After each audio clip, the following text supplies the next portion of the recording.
Hello বন্ধুরা, আমাদের সকলের জানা বারাসাত থেকে কৃষ্ণনগর রোডের একটা খুবই অতি পরিচিত একটি হচ্ছে ধাবা, সেটা হচ্ছে আমন্ত্রণ ধাবা। আমরা অনেকেই জানি আমাদের বারাসাতের ডিবাপির একদম পাশেই। আর সেখানেই গিয়ে কিন্তু আমি সেদিনকে লাঞ্চ করে নিলাম। লাঞ্চে কিন্তু প্রথমে ভেজ থালি নিয়েছিলাম এবং ভেজ থালিতে কিন্তু যে মেনুগুলো দেখছো একটা দেশি বেশ স্টাইলে একটা কিন্তু ওরা প্রোভাইড করেছিল। আর সত্যি কথা বলতে আমার নতুন করে বলতে হবে না, যারা যারা এই আমন্ত্রণ ধাবায় খেয়েছো জানো এদের খাবার কিন্তু এক কথায় কিন্তু অতুলনীয় হয়। আর সাথে নিয়ে নিয়েছিলাম, আমার সাথে আমার মলি গেছিলো সাথে, সে বিরিয়ানি খাবে বলছিল। ডিবাপি ছেড়ে একবার কোনোদিন ট্রাই করিনি, তাই ওদের একবার মটন বিরিয়ানিটা শুনেছিলাম নাকি ভালো হয়, তাই একবার মটন বিরিয়ানিটা একবার ট্রাই করেছিলাম। কিন্তু সত্যি কথা বলতে ডিবাপির পাশে বসে যে ব্যবসাটা করছে মটন বিরিয়ানি একদমই প্রযোজ্য নয়, কারণ ওদের মানে বিরিয়ানিটা অতটাও ভালো না।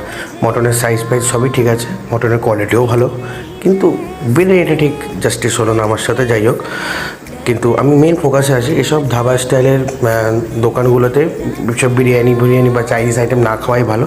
যেটা অ্যাকচুয়ালির জন্য ওরা নাম করা সেটাই খাওয়া আমার মধ্যে শ্রেয়। তাই আর দেরি করলাম না, যেরকম ভেজ রাইসটা নিয়েছিলাম, মানে ভেজ যে থালিটা ওদের ছিল সেই থালিটা নিয়েছিলাম। এবং এই থালিতে যে সবজিগুলো দেখছো এটা কিন্তু মাঝে মাঝে চেঞ্জ হয়, কোনো সময় ধোকার ডালনা হয়, কোনো সময় পনিরের কোনো একটা আইটেম হয়। যাই হোক, তো এইটাও কিছু করার পরে যখন আমি ভাবলাম যে পাশে বসে একজন মটন খাচ্ছে, তো আমারও একটু মটন খাওয়া উচিত, কারণ তোমরা জানো আমি একটু মটন খেতে ভালোবাসি। তো চটপট সেই ভেবেই আমি সবজি ভাত দিয়ে তাড়াতাড়ি খেয়ে নিলাম।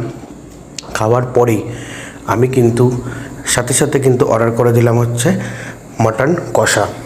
আর সত্যি কথা বলতে আমি এর আগেও এদের মটন কষা খেয়েছি, এক কথা কিন্তু অসাধারণ লাগে। আর এই হচ্ছে সেই মটন কষা। 2 পিস অর্ডার করেছিলাম, হাফ প্লেট, যেহেতু ও খাবে না 2 পিস দিয়েই একদম বাড়ির মতো স্বাদ যদি বলতে চাও তো অবভিয়াসলি বলবো এই মটন কষাটা একবার ট্রাই করতে পারো। সবথেকে বড় কথা, এরা তো কোনো রেস্টুরেন্ট না, তাই এদের ওই গ্রেভি ব্যাপারটা বা ঘন মশলা ব্যাপারটা থাকে না, এটা যথেষ্ট লাইটলি করে। আর এদের মটনের কোয়ালিটি, কারণ এই রেস্টুরেন্টে সেল আছে, তো সেল যেখানে থাকবে সেখানে খাবারের মানও ভালো থাকবে, কারণ খাবার সব বেরিয়ে যায় ওদের, তাই বাসি পচা এসব কিছু খাওয়ানোর ওদের কোনো থাকে না। তো একবার বলবো যারা আমন্ত্রণ ধাবায় এখনও পর্যন্ত ট্রাই করোনি তারা একবার তাদের মটনটা অবভিয়াসলি একবার খেয়ে দেখতে পারো, বা শুধু ভেজ থালিটাও একবার খেয়ে দেখতে পারো। রান্নাবান্না সব ভালো হয়, এটাই হচ্ছে ব্যাপার। আমি বলবো না যে হেভি কিছু, বা রান্না এদের কিন্তু 1 নম্বর হয়। আজকের মতো টাটা, বাই।